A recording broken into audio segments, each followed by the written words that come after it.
Welcome to Spicy Family Scandals, where real-life drama meets hard-earned wisdom. Today's story is about betrayal, resilience, and the power of standing up for yourself. Let's dive in. I didn't expect to spend my wedding night scrubbing bloodstains off my hands. That was the first thought that crossed my mind as I stood in the dimly lit bathroom of the venue. My manicured nails now chipped and caked with streaks of red. The sink water swirled pink as I scrubbed harder, the H in my knuckles a cruel reminder that I wasn't dreaming.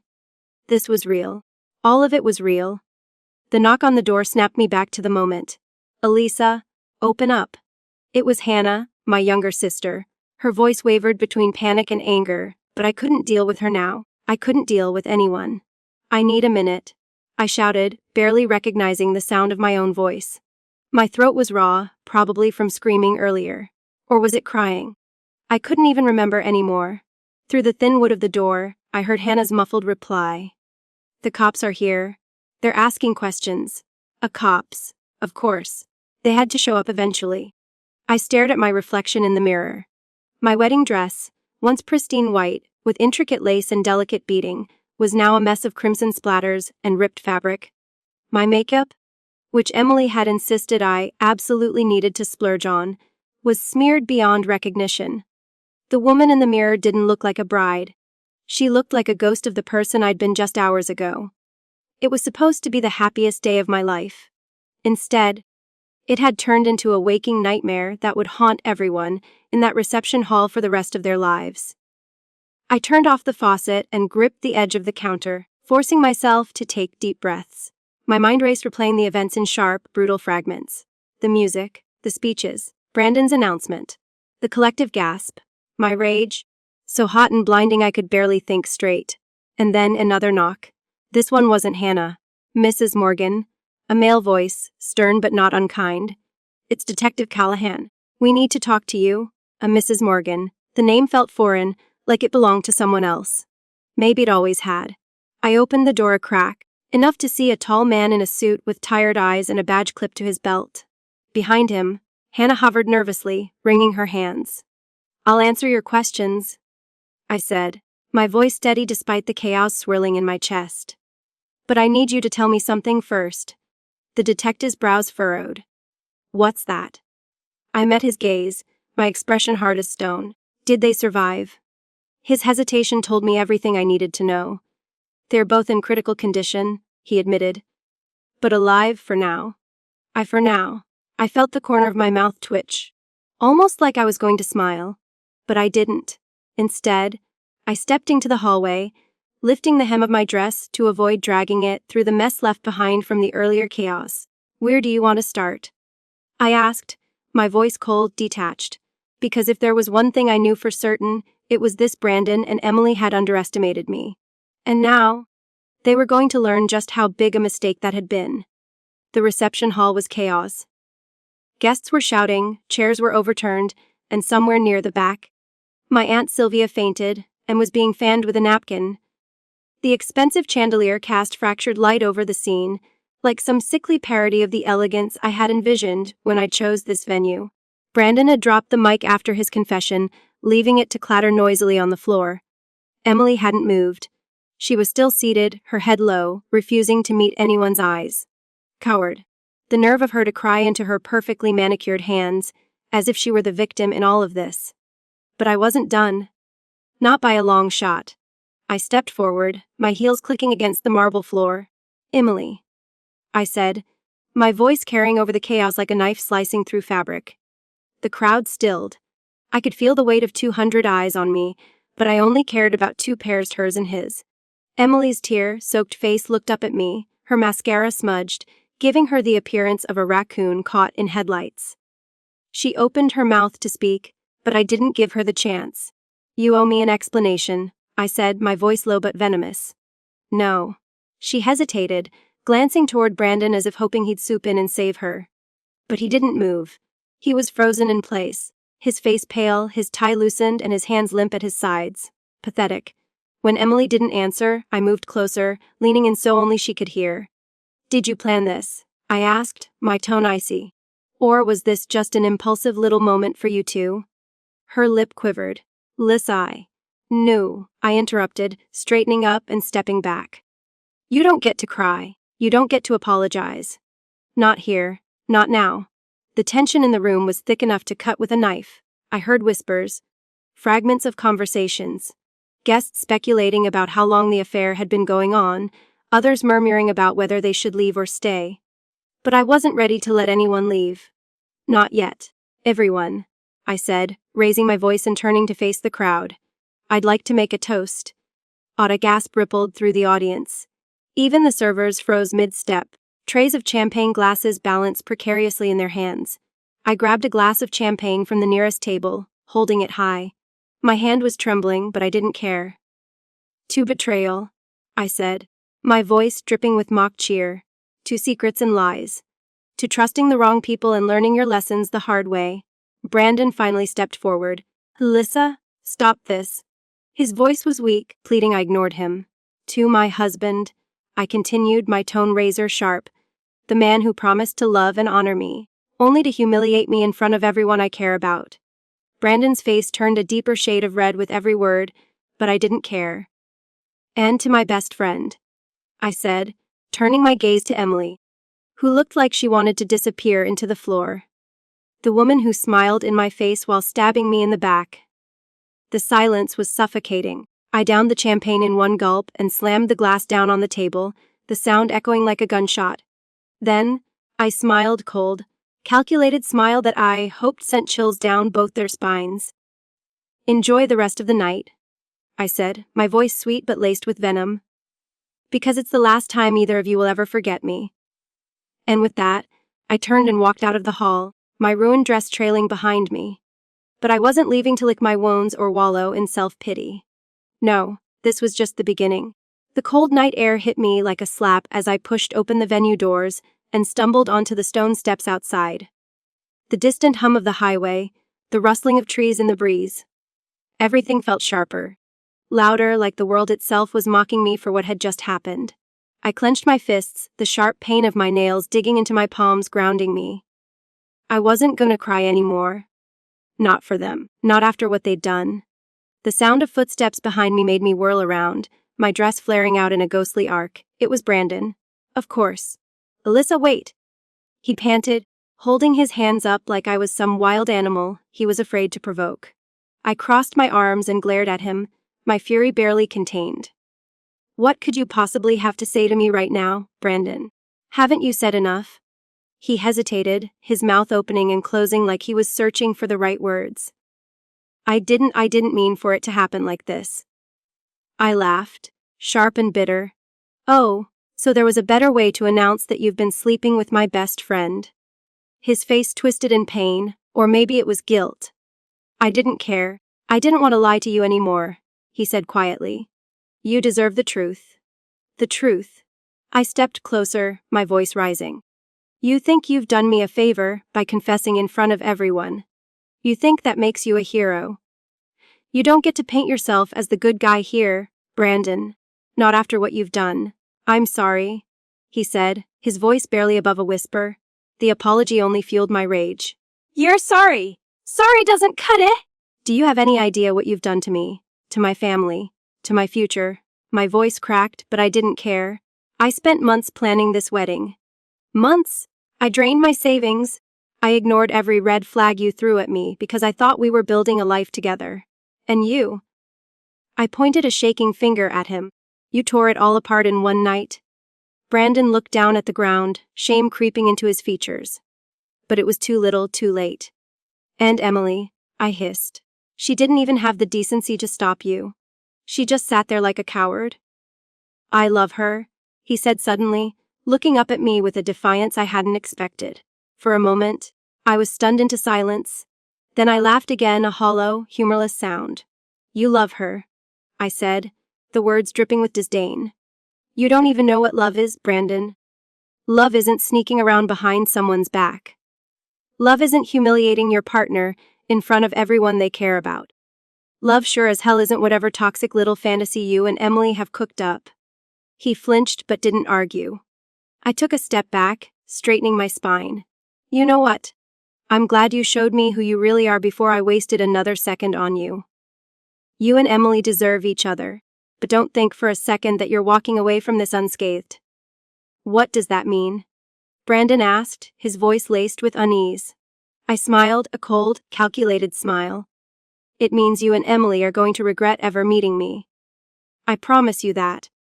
Before he could respond, I turned and walked away, the sound of my heels echoing on the stone pavement. I didn't know exactly what I was going to do yet, but I knew one thing for certain: they had crossed the wrong woman. This wasn't over. Not by a long shot. The next morning, I woke up in my childhood bedroom, the air thick with the lingering smell of lavender, and an ache behind my eyes from a restless night. The soft glow of dawn seeped through the curtains, but the warmth of the light did nothing to ease the chill inside me. My phone buzzed on the nightstand, the screen lighting up with messages I wasn't ready to read. Hannah had driven me home after I stormed out of the venue. She hadn't asked any questions, just wrapped a blanket around me and sat silently in the driver's seat while I stared out the window, lost in a sea of anger and disbelief. The quiet in the house now felt deafening. I had grown up here, every corner of the place filled with memories of laughter and family dinners, yet it felt alien. Or maybe I was the one who had changed. I swung my legs over the side of the bed, the silk of my ruined wedding dress pooling around my feet. I hadn't even bothered to change out of it. What was the point? It wasn't just a dress anymore. It was a symbol of everything I'd lost in a single night. Another buzz from my phone. This time, I picked it up. Missed call Emily. Missed call Brandon. Text. Emily at 6:48 a.m. Alyssa, please call me. I need to explain. It wasn't supposed to happen like this. Explain. The audacity of her to even try. My grip tightened around the phone, and for a moment, I considered smashing it against the wall. But then another message came through, this one from an unfamiliar number. Text from unknown at 7:02 a.m. You don't know the full story. Call me. Please. I stared at the message, my mind racing. Who could this be? Part of me wanted to ignore it, but something about the tone caught my attention. I saved the number and hesitated before dialing. The phone cold against my ear as it rang once or twicey. A man's voice answered, low and nervous. Alyssa. Weiss said cautiously. Who is this? This is Jason, he said, clearing his throat. I don't know how to say this, but I think you deserve to know the truth about Brandon and Emily. My heart skipped a beat. Go on. I'm Emily's boyfriend, he said, the words tumbling out like they had been bottled up for too long. My stomach twisted. Boyfriend? Wes? Or I was? Until last night. His voice cracked, and I could hear the pain he was trying to mask. I didn't even know about Brandon until a week ago. She told me she was helping a friend with wedding plans. That's what all those late, night phone calls were supposed to be. She was supposed to be with me, Alyssa. Not with him. The air felt like it had been sucked out of the room. My hands trembled as I gripped the phone tighter. Why are you telling me this? Because I think we both deserve better, Jason said. And because they don't get to walk away from this like nothing happened. I want to help you. His words hung in the air, an invitation filled with both opportunity and danger. For the first time since Brandon's confession, I felt something other than pain or anger. I felt a spark of something dark and vengeful. What did you have in mind? I asked, my voice steady. Jason hesitated, then spoke with quiet determination. Meet me? We'll talk. I didn't even have to think about it. Send me the address. As the call ended, I sat there for a moment, staring at the phone in my hand. I didn't know what I was walking into, but one thing was clear: the game had just changed. And Brandon and Emily were about to learn that their actions had consequences far beyond what they ever imagined. Jason had chosen a small, nondescript coffee shop on the edge of town. It was the kind of place where nobody asked questions, the perfect setting for two scorned lovers plotting their next move. As I walked in, still wearing the tattered remains of my wedding dress under a long coat, I spotted him instantly. Jason was sitting in the far corner, his dark hair disheveled and a steaming mug of coffee untouched in front of him. His expression was a mix of exhaustion and anger, the same storm that had been brewing inside me since last night. He looked up as I approached, his eyes narrowing slightly as if sizing me up. Alyssa. That's me, I said, sliding into the chair across from him. I unbuttoned my coat, letting the edge of my ruined gown peek out deliberately. His eyebrows shot up in surprise, but he didn't comment. "Still in the wedding dress?" he asked after a moment of silence. "When not," I replied, my tone sharp. "I paid for it. Might as well get my money's worth." Jason nodded, a flicker of admiration crossing his face. "Fair enough." For a moment, we sat in silence, the reality of the situation sinking in. It was surreal. Sitting across from a man I'd never met, bound only by the shared betrayal of the two people we trusted most. "I found out a week ago," Jason began, his voice low. "She left her phone on the counter while she was in the shower." I wasn't trying to snoop, but a message popped up from someone named B. I opened it. "I wish I hadn't." "What did it say?" I asked, leaning forward. He clenched his jaw. It wasn't just one message. There were dozens. Pictures, videos, plans for the future. I felt my stomach churn. "Plans?" Jason nodded, his eyes darkening. They were talking about moving in together. Leaving everything behind and starting fresh. She was waiting for the wedding to be over so they could, I don't know, ride off into the sunset, I guess. A bitter laugh escaped me. How romantic. He met my gaze, and for the first time I saw the raw pain behind his anger. When I confronted her, she didn't even deny it. She told me she was in love with him and that I should let her go. Like it was that simple. I took a deep breath, my nails digging into the table. And yet she showed up to my wedding, sitting there like nothing was wrong, like she wasn't planning to burn my life to the ground the moment the cake was cut. Jason nodded. "Exactly. That's why I called you. They've been playing us, Alyssa, and I think it's time we turn the tables." His words sent a thrill through me, a dark, vengeful energy surging to the surface. "What did you have in mind?" Jason leaned in, lowering his voice. "I've been thinking about it all night. They think they're untouchable, but they're not. We know them better than they know themselves. Their secrets, their habits, their weaknesses." I raised an eyebrow. "And you want to use that against them?" "Exactly," he said, his eyes glinting with determination. "Emily is all about her reputation, her social media, her career. Everything depends on her looking perfect. And Brandon, he's drowning in debt. He's been using you as his safety net." I blinked, the revelation hitting me like a punch to the gut. "What?" Jason nodded grimly. "He has gambling debts, Alyssa. Big ones. I overheard Emily talking about it on the phone once. She was freaking out because he'd lost a ton of money. And she didn't know how to help him." Rage bubbled up inside me, hotter and fiercer than ever. I had spent months pouring every penny I had into building a future with Brandon, and he had been using me to clean up his mess. "Okay," I said, my voice cold and steady. "Let's do it. Let's make them regret this." Jason smiled, a dangerous, almost feral smile. "Good, because I have a plan." As he began to outline his ideas, I felt a strange sense of clarity. For the first time since the wedding, I wasn't drowning in pain or humiliation. I was focused, determined, and ready to fight back. They thought they had won, but they had no idea what was coming for them. Jason's plan was bold, audacious even, but the more he explained, the more I felt the corners of my lips curve into a grim smile. It wasn't just revenge, it was justice. A way to expose Brandon and Emily for the liars they were, to show the world exactly who they'd been hiding behind their shiny veneers. "First," Jason said, his fingers tapping rhythmically against the coffee table, "we dismantle their reputations, piece by piece." "How?" I asked, leaning forward, already hooked on the possibilities. Jason smirked. "We start with Emily. Her entire life revolves around that pristine image she's curated online, right? The perfect life, the perfect career, the perfect boyfriend." "Well, ex-boyfriend now." I nodded, remembering the endless Instagram posts and hashtags that always felt a little too polished to be real. "She's got skeletons in her closet," Jason continued, "and you and I know where to find them." That was true. Emily and I had been best friends for years. Long before Brandon was even in the picture, I knew about the shortcuts she took at work, the lies she told to climb the corporate ladder, the drunken mistakes she'd begged me to keep secret. "What about Brandon?" I asked, my voice hardening as his name left my lips. Jason's eyes narrowed. "Brandon's weak.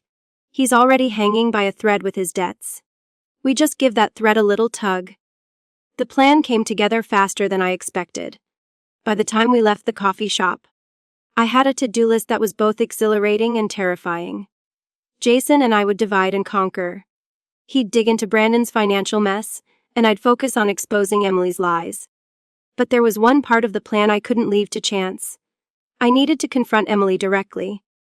That evening, I showed up at her apartment unannounced. She opened the door in her signature silk robe, her face lighting up with a flicker of surprise that quickly turned to dread when she saw me standing there.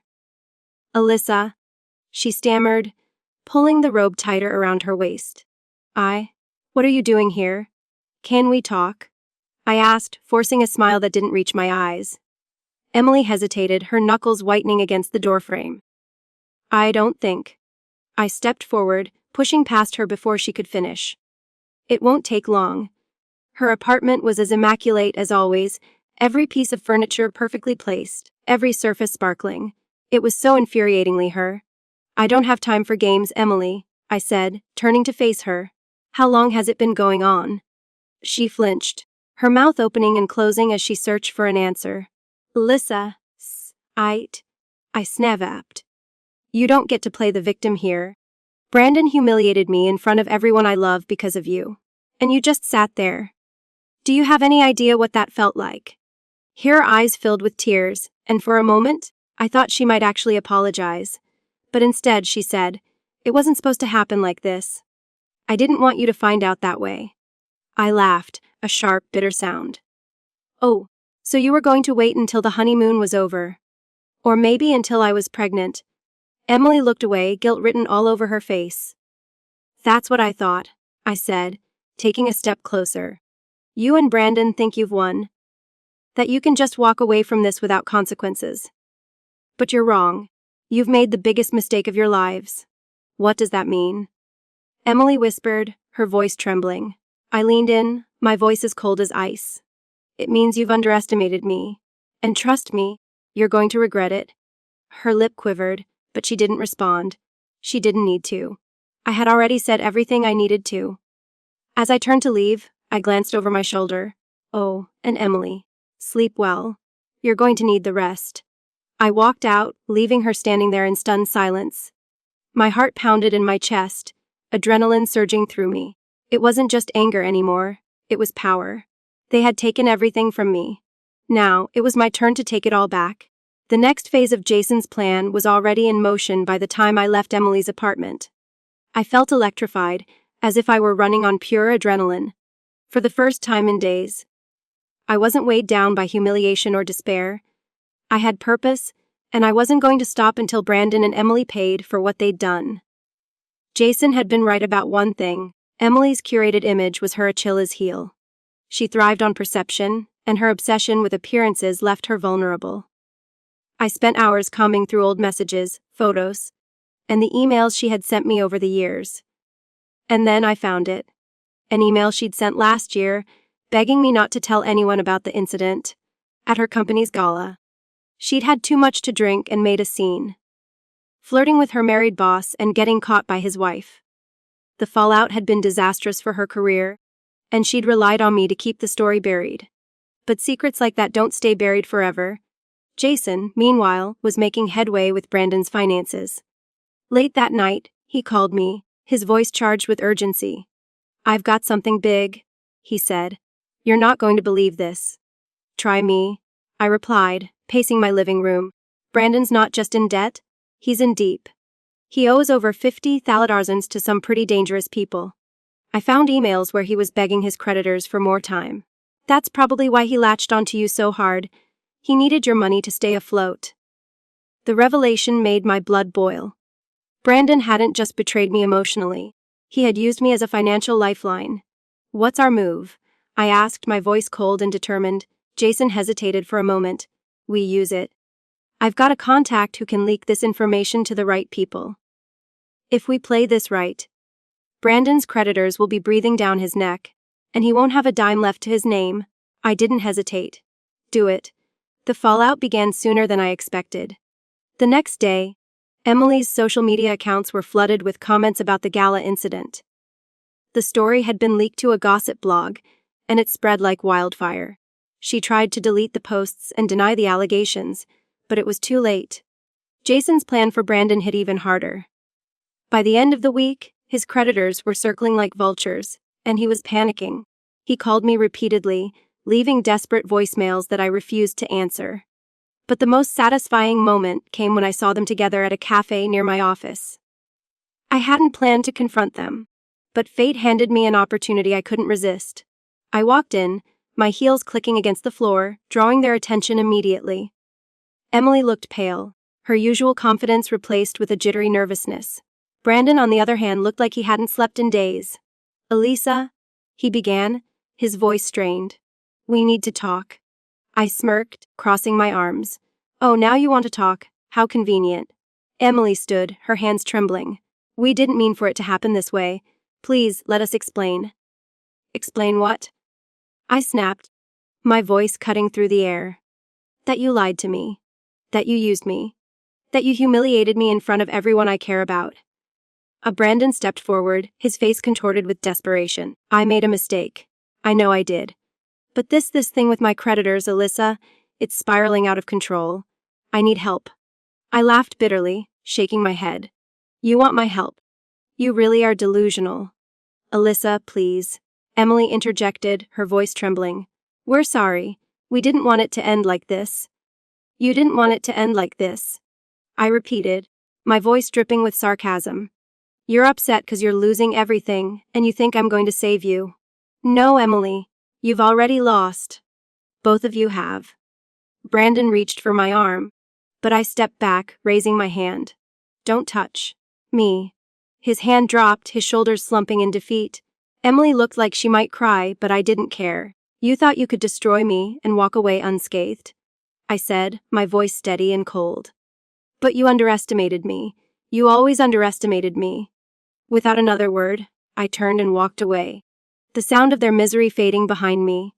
This wasn't just about revenge anymore. It was about reclaiming my power, my dignity, and my future. And as I stepped out into the sunlight, I knew one thing for sure: I was finally free.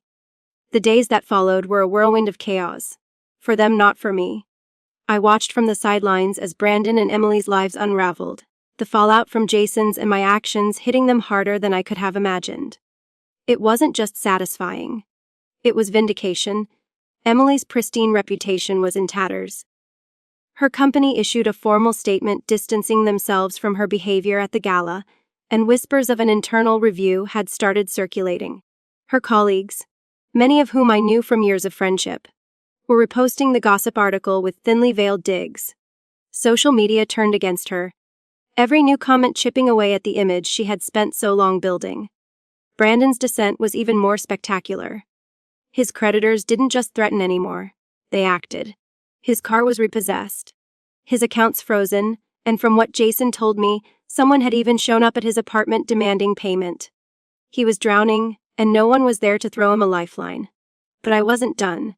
Not yet. I arranged a meeting with Brandon under the guise of discussing his debts. He was desperate enough to agree without hesitation, and we met in a dimly lit diner late at night. He looked like a shadow of the man I once knew, his clothes wrinkled, his face unshaven, his eyes bloodshot.